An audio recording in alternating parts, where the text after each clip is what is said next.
Class 9th student, उम्मीद है आप खैरियत से होंगे। क्लास 9th टेक का जो नेक्स्ट आपका पेपर है वो है communication skill and personal grooming का Punjab board exam 2026 tech group का। आज की वीडियो में जो गेस्ट पेपर है कंप्लीट आपके साथ शेयर किया जाएगा।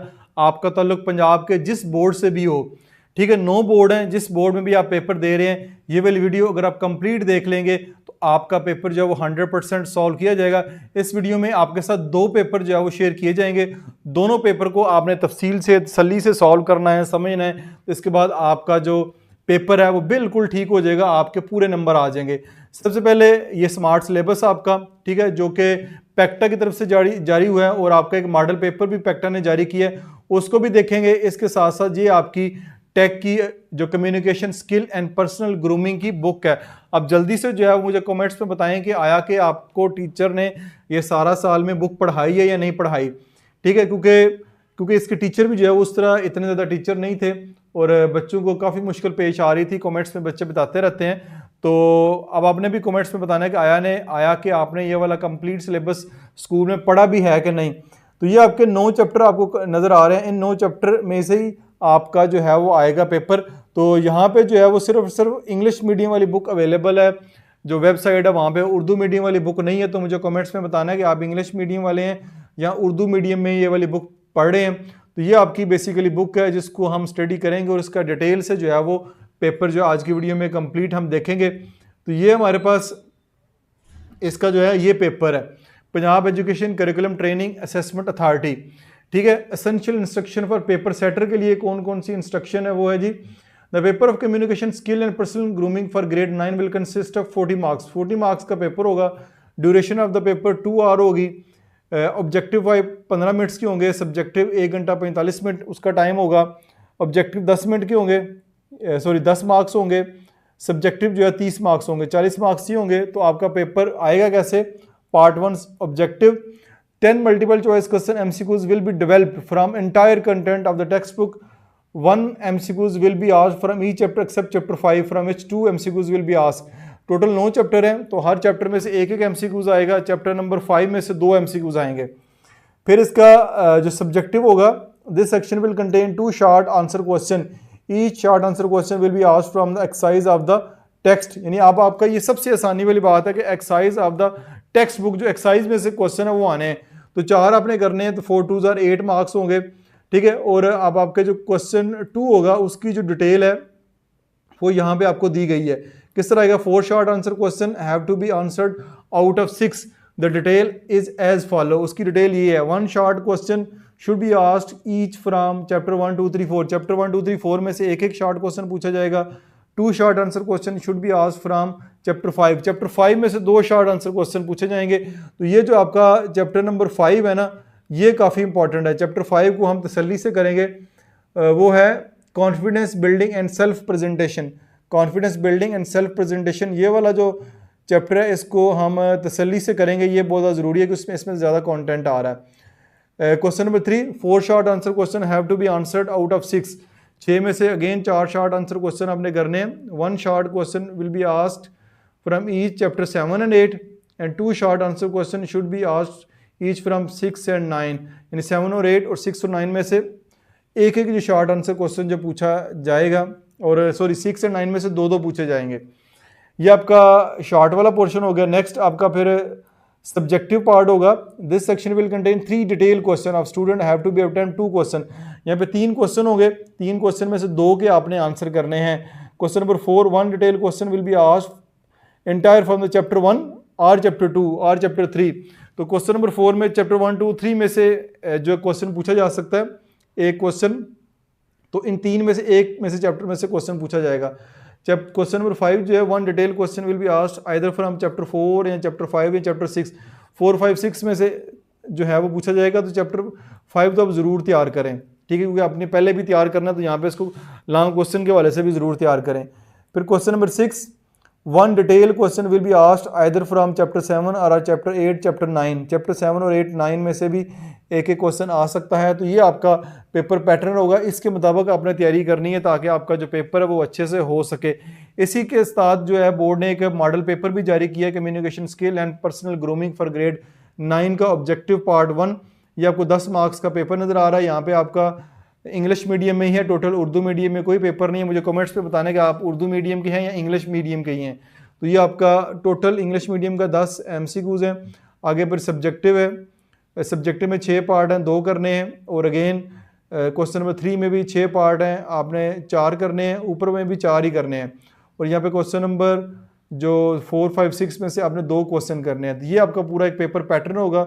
ये इसके मुताबिक जो है वो पेपर मैंने आपके लिए तैयार किए हुए हैं। आइए हम पेपर की जानब बढ़ते हैं और कंप्लीट गेस्ट पेपर को स्टडी करते हैं। गेस्ट पेपर की जानब चलते हैं। Class 9 communication skill and personal grooming, Punjab board exam 2026 tech group guest paper, exam solution guide master tech edition, ठीक है, master teacher addition.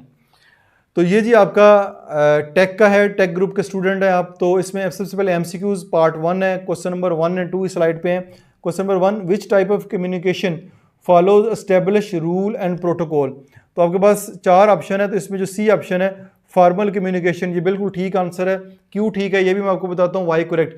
Chapter 1 define formal communication as using structured format in professional setting, तो इस वजह से ये correct है। जो बाकी ऑप्शन गलत है, relies on body language, B जो है इज़ जस्ट ए मीडियम, ठीक है, रिटन कम्युनिकेशन। और जो हमारी डी ऑप्शन है वो क्यों गलत है, is a casual relaxed without strict rule informal communication. तो जो यहाँ पे मैंने आपके जो MCQs गलत है वो भी बताए हैं क्यों गलत है, और जो ठीक है वो भी आपको बता रहा हूँ क्यों ठीक है और किस चैप्टर में से ये सवाल लिया गया है। Which means expressing your ideas in a way that is easy to understand and free from complicated language, which means expressing, कौन सा जो मीन एक्सप्रेस करता है your ideas in easy way, यानी easy आसानी से और understand, और जिससे आप understand कर सकते हैं, and free from complicated language, यानी जो आपसे जो complicated पेचीदा ज़बान है उससे भी आप बच सकते हैं। तो हमारे पास बी ऑप्शन है clarity, why correct। Chapter 2 state clarity is, clarity होता है किसी चीज़ को प्रॉपर वाज़ा तरीके से एक्सप्लेन करना, is keeping ideas easy to understand and free of jargon, ठीक है, यानी क्लैरिटी के साथ बिल्कुल आप अपने जो है तरीके से अपनी बात अगले के तक पहुंचाएं जिसमें कोई इशू ना हो। एम्पैथी अंडरस्टैंडिंग अदर फीलिंग, ये इसलिए गलत है। Not one of the 7 CS, यानी जो 7 CS ये आपको दिए गए उसमें ये नहीं आता। Conciseness, the putting a message in your own words, paraphrasing, ये भी ठीक नहीं है। तो ये ऑप्शन इसके ठीक नहीं है और ये ठीक है, और क्यों ठीक है ये भी बता दिया। MCQs नंबर 3 है, विच ऑफ द फॉलोइंग में B an example of haptic, haptic इनमें से कौन सी एग्जाम्पल हो सकती है, shaking hands. Chapter 3 define haptic as communication through physical touch, physical touch जिस्मानी टच करके आप किस तरह कम्युनिकेशन अपनी कर सकते हैं, वो है जी डिफाइन हैप्टिक। स्माइलिंग जो है फेशियल एक्सप्रेशन है, विजुअल क्यू है और पोस्चर है बाकी ऑप्शन, ये इसलिए जो है वो ऑप्शन आपके ठीक नहीं है। Which part of a speech connects word phrases और क्लाज, ठीक है, which part of the speech connect words phrases and clause, तो वो आपके पास बी ऑप्शन है conjunction. Why correct. Chapter 4 explicitly states conjunction join words phrases और clauses EG and but और, ये वाले जो कुछ जो कंजक्शन है दिए गए हैं बाकी गलत क्यों हैं। Number A shows relation before a noun, C expressing strong emotion, D use before noun A an the, इसलिए ये जो है ये गलत है। MCQ नंबर 5 है, which type of communication involve expressing your thought and needs in a clear direct and respectful way, तो वो आपके पास असर्टिव कम्युनिकेशन जो है उसका जवाब है। विच टाइप ऑफ कम्युनिकेशन, कौन सी कम्युनिकेशन की जो टाइप है, ये आपका चैप्टर नंबर 5 अगेन बड़ा इंपॉर्टेंट है, ठीक है। Which type of communication involves expressing your thought and need in a clear, यानी किस टाइप कम्युनिकेशन में आप अपने आइडियाज़ को एक्सप्रेस कर सकते हैं इन क्लियर डायरेक्ट और रिस्पेक्टफुल वे में, तो असर्टिव कम्युनिकेशन है। Why correct. Chapter 5 define it is the happiest style balancing clarity and respect, ठीक है। चैप्टर 5 जो है वो डिफाइन इट इज़, ये सबसे अच्छा जो है असर्टिव कम्युनिकेशन है। अवॉइड, बाकी क्यों गलत हैं ये लिखे हुए हैं। Avoid number B, avoiding true feeling, disrespect, dominating, indirect resistance, ठीक है, ये इसलिए गलत है। नंबर 6 के ऊपर MCQs है, we can build self confidence by setting small goal, छोटे छोटे गोल रख के हम सेल्फ कॉन्फिडेंस रख सकते हैं। Why correct. Breaking large goal into achievable steps shows progress and boost self belief, chapter 5 में से MCQs किया कि छोटे छोटे गोल रख कर और अपना टारगेट अचीव कर सकते हैं, बाकी क्यों गलत है। B option relies on external not internal strength, resilience require facing risk, confidence start with the self acceptance not ignorance। तो ये आपका इसलिए बाकी गलत है और जो ठीक क्यों है वो इसलिए ठीक है। इसके बाद जी नेक्स्ट हमारे पास MCQs नंबर 7 है, the primary purpose of using sunscreen daily is to, ठीक है, इसकी ए ऑप्शन ठीक है, protect skin from ultra violet rays, ultra violet rays से बचने के लिए हम सनस्क्रीन यूज करते हैं। Chapter 6 mandates CPF 30+ to shield against ultraviolet rays and prevent aging and damaging, ठीक है। B a cleanser job, moisture job, targeted skin treatment job, तो इसलिए ये गलत है और इसलिए आपका protect skin from ultraviolet rays ये बिल्कुल ठीक है। Number 8, a key element of dining etiquette in formal setting is, dining etiquette खाने के टेबल पे बैठने के जो एटिकेट्स हैं उसमें जो मेन है यूज़ द प्रॉपर कल्ट्री, प्रॉपर तरीके से जो आप खाने के टेबल पे बैठे हैं तो मीठा खाने के लिए, चावलों के लिए, सालन के लिए, रोटी के लिए कौन सा जो है वो बर्तन आपने यूज़ करना है, तो यूजिंग द प्रॉपर कल्ट्री ये उसका एटिकेट्स में आता है। Formal dining require starting from outside utensil and working inwards, chapter number 7 में से लिया गया, बाकी ये गलत इसलिए है। Speak politely quietly, no elbow on table, table setting reflect formality, ठीक है, ये इसलिए गलत है। Number 9, which manner help to build cooperative and respectful atmosphere where everyone feel valued and motivative, ठीक है, विच मैनर कौन सा manner help build to cooperative तावन वाला माहौल एंड रिस्पेक्टफुल और इज्जत वाला एटमॉस्फेयर वेयर एवरीवन, जिसमें हर बंदा फील वैल्यूड और मोटिवेट, जिसमें हर बंदे को वैल्यू मिलती है और मोटिवेट रहता है, तो गुड वर्क प्लेस मैनर वो जो है इसमें आएंगे। Why correct, chapter 8 explicitly ties this phrase directly to good work place manner. ABC, while important, the specific textbook definition points exactly to option D, ठीक है, तो हमारे पास जो आपकी D ऑप्शन है बिल्कुल ठीक है। नेक्स्ट है, one of the risk associated with the irresponsible internet usage is data breaches, यानी इंटरनेट का गैर जरूरी इस्तेमाल जो है उसमें से क्या रिस्क हो सकता है, तो डाटा ब्रीचेस, आपका जो डाटा है वो हैक हो सकता है। Why correct, chapter 9 list cyber security threats like hacking, phishing and identity theft, social media strict not risk, B और सी, और टेक्निकल नेटवर्क फैक्टर हो सकता है आपका, इसलिए ये गलत है। तो ये जी आपके 10 MCQs यहाँ पे सॉल्व हो गए हैं, मैंने डिटेल के साथ आपको समझाया कौन सा गलत है और कौन सा ठीक है और वो ठीक क्यों है। उम्मीद है आपको अच्छे तरीके से समझ आई होगी। अब चलते हैं हम पेपर 2 की जानब, ठीक है, ये आपका MCQs यहाँ पे आपके हल हो गए हैं, उसके बाद आपका पेपर 2 है, अब उसको डिटेल के साथ हम सॉल्व करेंगे। तो पेपर 2 में हमारे पास जो क्वेश्चन नंबर 2 है, सबसे पहले उसका part 1, what is the encoding and decoding a message, message में इनकोडिंग और डीकोडिंग से क्या मुराद है।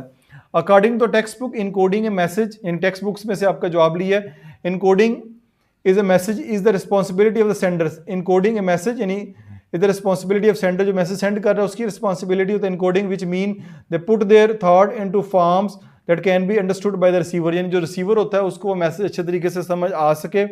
सच एज स्पोकन वर्ड्स, आपके स्पोकन वर्ड्स हो सकते हैं, रिटन टेक्स्ट हो सकता है, और गेस्चर, आपके गेस्चर भी हो सकते हैं। इन कंट्रास्ट डिकोडिंग यानी मैसेज को डिकोड करने से मुराद है is the job of the receiver, receiver की जॉब है, which means they try to understand the sender intended meaning by interpreting the message based on their own background experience and current mood, यानी बंदे का mood क्या है जो receive कर रहा है, उसकी करंट जो बैकग्राउंड है वो क्या है, उसके मुताबिक उस पर डिपेंड करता है मैसेज को कैसे डिकोड करता है। यानी आपने देखा होगा आप किसी और एंगल से बात करते हैं और जो समझने वाला जिसको बात कर रहे हैं वो किसी और एंगल से वो बात को समझ रहा होता है, तो ये इनकोडिंग और डीकोडिंग में आता है। क्वेश्चन नंबर 2 का second part, how can you review your communicative sentences, you can review your communicative sentences by asking yourself a few key question, बहुत सारे की क्वेश्चन पूछ सकते हैं बिफोर स्पीकिंग और writing to ensure clarity and conciseness, ठीक है। Specifically you should ask if you can simply the sentence, if you can remove any unnecessary word or get straight to the point, and finally if you overall message is easy for intended audience to understand, how can you review your communicative sentences, को कैसे review करेंगे, तो ये उसका जवाब होगा। आप इसको शॉर्ट कर सकते हैं, मैंने थोड़े से जवाब बड़े दिए हैं, आप थोड़ा सा आधा भी जवाब लिख लें तब भी आपका जो काम है चल जाएगा, मैंने इसलिए थोड़े बड़े दिए हैं क्योंकि बच्चों को 5-6 लाइनें देंगे तो उनमें से 2 लाइनें वो मुश्किल याद करते हैं। क्वेश्चन नंबर 2 का 3 पार्ट है, how can facial expression impact conversation, यानी आपके जो चेहरे के तासरात हैं वो आपकी जो कन्वर्जेशन है, बातचीत है, उस पर कैसे असरअंदाज होते हैं। Facial expression can profoundly impact a conversation because they are one of the most powerful and immediate form of non verbal communication. यानी नॉन वर्बल कम्युनिकेशन जो है आपके चेहरे के तासरात आते हैं। आप एक बच्चे से बात कर रहे हो तो बच्चे को उस बात की समझ नहीं आ रही थी, वो आपके चेहरे का एक्सप्रेशन देख के समझ रहा होता है कि माँ बाप गुस्से में हैं, ये प्यार से बात कर रहे हैं। Often conveying a very vast range of emotion like happiness, sadness, anger and surprise before we even realise. Furthermore genuine expression can be distinguished from forced ones and feeling. Micro expression can reveal a person his hidden emotion even when they are actively trying to make their true feeling। तो यहाँ तक भी आप कर लें, it तक कर लें, यही काफ़ी है, ज़्यादा लंबा चौड़ा करने की ज़रूरत नहीं है। तो नंबर 2 का पार्ट 4 है, explain the difference between an adjective and adverb. Adverb और एडजेक्टिव में जो आपने फ़र्क बताना है। The primary difference between an adjective and adverb lies in the type of words they describe or modify within a sentence। ठीक है, according to the textbook, an adjective is a word that is specifically modified or describe a noun or pronoun। In pronoun और noun को वो describe करता है या modify करता है, providing detail like size, उसकी डिटेल बताता है, size हो गया, और उसका कलर बता रहा होता है।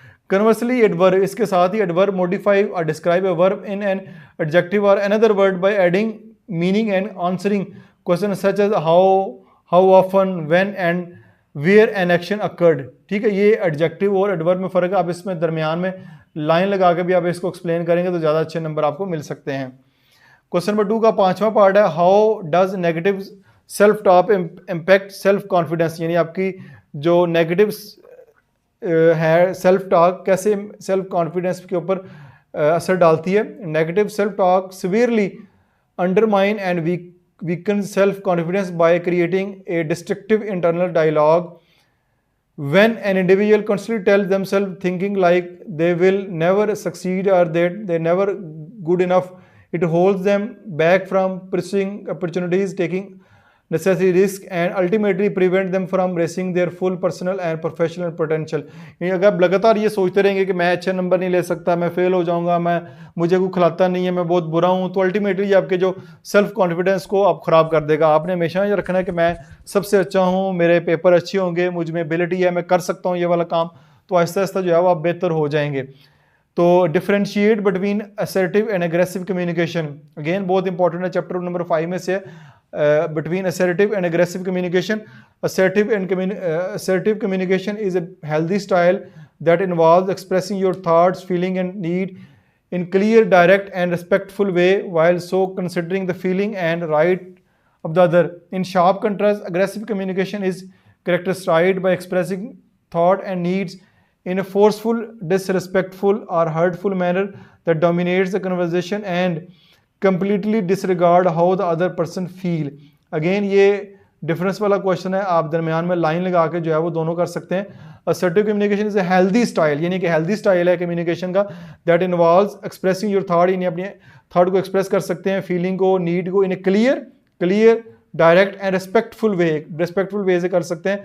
Also considering the feeling and right of the other, दूसरों की फीलिंग का ख्याल रखते हुए। इन शार्प कंट्रास्ट, यानी इसके साथ अग्रेसिव कम्युनिकेशन जो होती है वो characterised by expressing thought need in a forceful, यानी ज़बरदस्ती एक, और डिसरिस्पेक्टफुल, गैर इज़्ज़त वाले तरीके से, और हर्टफुल और गुस्से वाले मैनर से जो है वो की जाती है। तो ये इसमें फ़र्क आ जाता है। यहाँ पे क्वेश्चन नंबर 2 के सारे पार्ट जो है वो क्लियर हो चुके हैं जी। क्वेश्चन नंबर 3 का पहला पार्ट करते हैं। यहाँ से भी अपने 4 क्वेश्चन करने हैं, 6 पार्ट दिए जाएंगे, तो मैंने सारे आपके लिए कर दिए हैं। Why is a personal hygiene important for overall health. Overall आपकी सेहत के लिए आपकी जो पर्सनल सफाई है, हाइजीन है, वो कैसे उसकी अहमियत है। Personal hygiene is critically important for overall health because it plays a significant role in preventing the spread of disease and infection. यानी आपकी बॉडी में डिजीज और इन्फेक्शन से बचा जा सकता है अगर आप अपने आप को साफ रखते हैं। By actively practising good daily habits, यानी कुछ अच्छी आदत का ख्याल रखना है, सच एज वॉशिंग हैंड, हाथ धोना, दांतों को साफ करना, रेगुलरली बाथ लेना, individual prevent and accumulation of harmful germ से आप बच सकते हैं, and bacteria on their bodies के ऊपर जो बैक्टीरिया होते हैं वो ख़त्म हो जाएंगे। They significantly reduce the risk of illness, जो कि आपकी बीमार होने की को कम कर सकता है, एंड प्रमोट आपकी जो, इससे आपकी सेहत जो है वो ज़्यादा बेहतर और लाइफ स्टाइल भी बेहतर होगा। Question number 3, what are the primary components of basic skin care routine, आपकी बेसिक स्किन केयर रूटीन के प्राइमरी कंपोनेंट्स कौन से हैं? तो the primary components of basic skin care routine include 3 essential steps: cleansing, moisturizing and sun protection. ये आपके 3 basic है। Cleansing क्या होता है? नेसेसरी टू रिमूव डायट, oil and impurities from the skin, skin से ऑयल, मिट्टी को रिमूव करना। Moisturizing require to lock in hydration and keep the skin soft and smooth, यानी आपकी स्किन डिहाइड्रेट हो जाती है, खुश्की हो जाती है, तो उसको मॉइस्चराइज करना, को लोशन वगैरह लगाना। And applying sun protection with the SPF at least 30 in crucial to shield the, यानी आपकी स्किन को अल्ट्रा वायलेट जो सूरज की छुआएं हैं उनसे बचाना। Rays and prevent premature ageing, जिससे प्री मेच्योर एजिंग होती है, आप जल्दी जो है वो बूढ़े हो जाते हैं। क्वेश्चन नंबर 3, ये तो लड़कियों वाला मुझे लगता है बुक है, आप बताइएगा लड़कियां देख रही हैं या लड़के देख रहे हैं, वो भी ज़रूर बताइएगा। What are the key elements of dining etiquettes in formal setting में डाइनिंग एटिकेट्स कौन से हैं? वह जी, the key elements of dining etiquette in formal setting centre around proper table sitting, the correct use of cutlery, बर्तनों का proper इस्तेमाल, and polite table manner होने चाहिए। This involve navigating a systematically arrange table by using utensils from the outside inward, placing the napkin neatly या पहन कर रखे on your lap upon being seated and demonstrating respectful behavior such as chewing with your mouth closed, यानी आपका मुंह close होना चाहिए जब आप खाना चबा रहे हो। passing food politely, खाना आस्था से पास करें। and speaking without food in your mouth, जब आप बात कर रहे हो तो खाना आपके मुंह में नहीं होना चाहिए, खाना खा लें फिर आप स्पीक कर सकते हैं। explain the concept of non-verbal communication and give one example. Non-verbal communication encompasses all the messages and signal we send to other without the use of any spoken or written words, ठीक है। Non verbal communication इनका pass all the message and signal we send to other without use of any spoken or written words, यानी कोई भी ना बोलते हैं ना जो है उसको बताते हैं।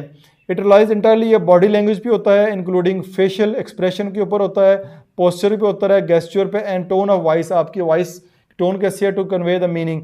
ए common example of non verbal communication is placing a finger on the lips, यानी आप मुंह पे ऐसे हाथ रखते हैं लिप्स के ऊपर के चुप कर जो, तो बोल नहीं रहे लेकिन आप मैसेज जो है वो आगे इंडिकेट कर रहे हैं, तो ये नॉन वर्बल कम्युनिकेशन की एक एग्जाम्पल बन जाती है। क्वेश्चन नंबर 3 का part 5, what are the some example of ethical practice when using digital contents?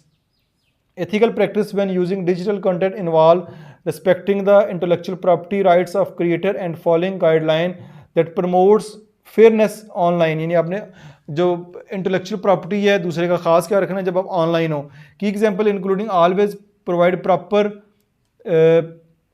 Cliché of borrowed work, यानी किसी का आपने काम उधार लिया। Actively seeking permission before sharing distributing someone else content, किसी का कंटेंट शेयर करना चाह रहे हैं तो उससे इजाज़त आपने ज़रूर लेनी है। Adhering strictly fair use policy का ख्याल रखना है। And avoid any form of plagiarism का भी ख्याल रखना है, नकल वगैरह चीटिंग वगैरह नहीं करनी। By not presenting another person work as your own, किसी दूसरे का काम अपने के तौर पे आपने पेश नहीं करना है, इस बातों का ख्याल रखना है आपने। ये ethical practice when using digital content की बात आती है। क्वेश्चन नंबर 3 का 6 पार्ट है, why should you be cautious about engaging it online conflict, online जो झगड़े हैं उनसे कैसे बच सकते हैं? You should be highly cautious about engaging in online conflicts because participating in heated discussion, गर्म जोशी वाली discussion and argument can severely harm your personal and professional reputation को ख़राब कर सकती है। Further more contribution to negatively disrupt the online community and create an unhealthy digital environment. It is always best to disengage from such conflict to maintain a positive, respectful and structured digital presence आपकी होना चाहिए। ये ठीक है, इन बातों का ख्याल रखना। थोड़े से लंबे जवाब हैं, आप इनको थोड़ा छोटा कर सकते हैं ताकि आपको 2 से 3 लाइनें लिख लें, वो भी काफ़ी हैं। तो मैंने थोड़ा डिटेल दिया ताकि आपको याद कर लें, अच्छे तरीके से तैयारी हो जाए। तो ये आपका क्वेश्चन नंबर 3 के भी शॉर्ट क्वेश्चन यहाँ पे मुकम्मल हो चुके हैं। अच्छा जी, नेक्स्ट हमारे पास इसके बाद है क्वेश्चन नंबर 4। अब हम लॉन्ग क्वेश्चन की जानब चलेंगे। Discuss the various components of non verbal communication and explain how they interact to create meaning. जो आपका चैप्टर नंबर 5 है ना, ये आपने ज़रूर करना, बहुत ही इंपॉर्टेंट चैप्टर है, यहाँ से काफ़ी काम आ रहा है, सवाल आ रहे हैं। Discuss the various components of non verbal communication and explain how they interact to create meaning. Non-verbal communication consists of several vital components that include facial expression, gesture, posture, eye contact, and paralanguage. Facial expression immediately convey a very vast range of emotion, while gesture act as a visual punctuation, marks that add emphasis and clarity to ideas. ठीक है जी, facial expression होते हैं जिसमें convey vast range of emotion, यानी vast range of emotion आप facial expression से convert कर सकते हैं। वाइल गेस्चर जो होता है act as a visual punctuation, आपकी जो विजुअल जो आप नजर आ रहे हैं, marks add emphasise and clarity to ideas.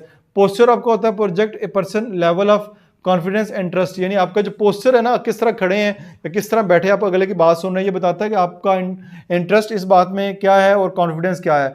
And appropriate I content signal active engagement and honesty, आपका जो आई कॉन्टेंट है ये भी बताता है कि आप कितनी तवज्जो से वो बात सुन रहे हैं। Para language that tone speed and volume of the voice, जो पैरा लैंग्वेज है वो टोन क्या है, स्पीड क्या है और वॉल्यूम वॉइस का क्या है। Further shades the meaning of the spoken words, these components do not operate in isolation, यानी ये आइसोलेशन में नहीं होते, सारे मिलकर इकट्ठे काम करते हैं। Instead they work together simultaneously to create a complete and often complex message, ये सारे मिलकर इकट्ठा जो है वो काम करते हैं, फिर पता चलता है अगला बंदा आपकी बात तवज्जो से सुन रहा है कि नहीं। It is absolutely crucial that these non-verbal cause remain consistent with your verbal message. When all these components align, they enhance clarity and build rapport. Rapid, but a mismatch between your spoken words and your body language can create confusion. अगर ये सारी चीज़ें आपस में mismatch कर रही हैं तो इसमें confusion create होगी, build distrust होगा, ultimately make your appearance insincere to your audience, से आपकी appearance insincere हो जाएगी, कोई बंदा आपकी बात नहीं सुनेगा। तो ये आपके सारे शेयर कर दिए हैं। क्वेश्चन नंबर 5 की जानब चलते हैं। Write an email to your friend regarding examination, से मतलब अपने दोस्त को ईमेल लिखें। न्यू मैसेज टू से मराद है यहाँ पे आपने ईमेल एड्रेस लिखना है, उसका न्यू मैसेज है। सब्जेक्ट आपका ज़रूर ईमेल में होगा, checking in your exam preparation के बारे में पूछना चाह रहा है। डियर अली, जो भी आपका दोस्त है उसका नाम लिखें। I hope you are doing well and feeling confident about your upcoming Punjab board exam के बारे में वो बता रहा है कि आप कॉन्फिडेंस होंगे जो होने जा रहे हैं। I am writing to see you how your revision is going and to ask if you would be interested to studying together, यानी आप उससे कह रहे हैं कि तुम अगर इंटरेस्ट रखते हो तो हम इकट्ठी जो है वो स्टडी कर लेते हैं। To review the communication skill and chapter, यानी कम्युनिकेशन स्किल के चैप्टर की इकट्ठी स्टडी करते हैं। I found some of the topics on active listening and non verbal communication too bit challenge, जो कुछ चैप्टर जो है वो मुझे चैलेंजिंग लग रहे हैं, मुझे उनकी समझ नहीं आ रही, तो इकट्ठे बैठ के करते हैं। And I think discussing them together would be very helpful for both to use solidify our understanding. Please let me know if you have some of the free time on your Saturday afternoon to meet up, यानी को free time है तो उसको जाओ, उसको बैठ के हम कट स्टडी कर लेते हैं। बेस्ट रिगार्ड उस्मान आपका नाम है, ये आपकी ईमेल हो जाएगी, आपने इस तरह ईमेल करनी है। ठीक हो गया, ये आपका question number 5। Last question number 6 है। Explain the importance of maintaining A responsible and ethical digital presence, आपकी जो ऑनलाइन आप कैसे रह सकते हैं उसके बारे में बात करेंगे। Maintaining A responsible and ethical digital presence is critically important because modern digital communication profoundly important how an individual is perceived both personally and professionally, आप उस इंफॉर्मेशन को कैसे परसीव कर रहे हैं। Everything a person post comments, यानी जो भी बंदा पोस्ट करता है, कमेंट्स करता है और शेयर करता है कुछ भी, remain on the internet permanently, internet के ऊपर परमानेंटली रहता है जब तक आप उसको डिलीट नहीं करते। मीनिंग दैट केयरलेस और inappropriate action can leave long term negative implication on the reputation and hinder future career opportunities, यानी जो इससे जाहिर होता है कि अगर आप अच्छी पोस्ट नहीं करेंगे तो आपकी कैरियर अपॉर्चुनिटी के ऊपर भी वो मसला डाल सकता है। Furthermore irresponsible internet usage, यानी इनरिस्पॉन्सिबल इंटरनेट यूजेज करेंगे, expose individual to significant cyber security risk बढ़ जाएगा, सच एज डाटा ब्रीचेज हो सकता है, हैकिंग हो सकता है and the spread of cyber bullying हो सकता है, ये सारे मसले हो सकते हैं। By setting boundaries using respectful language and safeguarding private information and avoiding negative behavior like overshading or plagiarism, individual can successfully protect themselves while fostering a positive, respectful and highly professional online community। तो ये सारी सारी बातें हैं जिनका आपने ख्याल रखना, मैंने ज़्यादा दे दी, आप इसको शॉर्ट कर सकते हैं। तो ये जी आपका पूरे का पूरा पेपर जो है वो यहाँ पे क्लियर हो गया। तो उम्मीद है कि इस वीडियो को कंप्लीट देखने के बाद आपका जो सारे का सारा class 9 communication skill and personal grooming का जो पेपर अच्छे तरीके से हो जाएगा। कमेंट्स में ज़रूर बताइएगा कि आपकी तैयारी हो गई या नहीं, और कोई भी क्वेश्चन हो तो फीडबैक ज़रूर दीजिएगा। अपना बहुत सारा ख्याल रखिएगा। This is Masood Mubashar signing of.